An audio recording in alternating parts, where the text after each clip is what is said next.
You see what I mean? Think of space-time as a loaf of bread.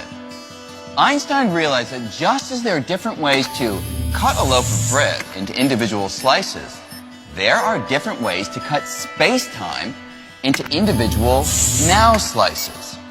That is, because motion affects the passage of time, someone who's moving will have a different conception of what's happening right now.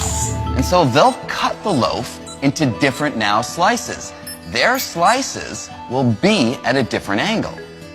That person who's moving will tilt the knife, will be carving out these slices at a different angle. They won't be parallel to my of time. To get a feel for the bizarre effect this can have, imagine an alien here in a galaxy 10 billion light years from Earth, and way over there on Earth, the guy at the gas station. Now, if the two are sitting still, not moving in relation to one another, their clocks tick off time at the same rate, and so they share the same now slices, which cut straight across the loaf. But watch what happens if the alien hops on his bike and rides directly away from Earth. Since motion slows the passage of time, their clocks will no longer tick off time at the same rate. And if their clocks no longer agree, their now slices will no longer agree either. The alien's now slice cuts through the loaf differently. It's angled. Since the alien is biking at a leisurely pace, his slice is angled to the past by only a minuscule amount.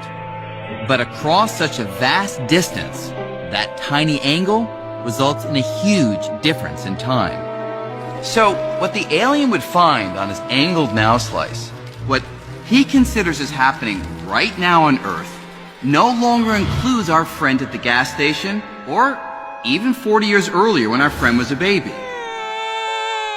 Amazingly, the alien's now slice has swept back through 200 years of Earth history and now includes events that we consider part of the distant past, like Beethoven finishing the Fifth Symphony. Even at a relatively slow speed, we can have actually tremendous disagreements on our labeling of now, what happens at the same time, if we're spread out far enough in space. And if that's not strange enough, the direction you move makes a difference too. Watch what happens when the alien turns around and bikes toward Earth. The alien's new now slice toward the future. And so it includes events that won't happen on Earth for 200 years. Perhaps our friend's great-great-great-granddaughter teleporting from Paris to New York. Once we know that your now can be what I consider the past, or your now can be what I consider the future, and your now is every bit as valid as my now, that the past must be real. The future must be real. They could be your now. That means past, present, future, all equally real. They all exist. If you believe the laws of physics, there's just as much reality to the future and the past as there is to the present moment. The past is not gone, and the future isn't non-existent. Past, the future, and the present are all existing in exactly the same way. Just as we think of all of space as being out there, we should think of all of time as being out there too.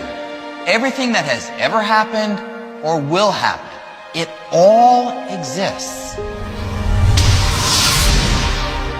From Leonardo da Vinci laying the final brushstroke on the Mona Lisa, to the signing of the Declaration of Independence, to your first day at school,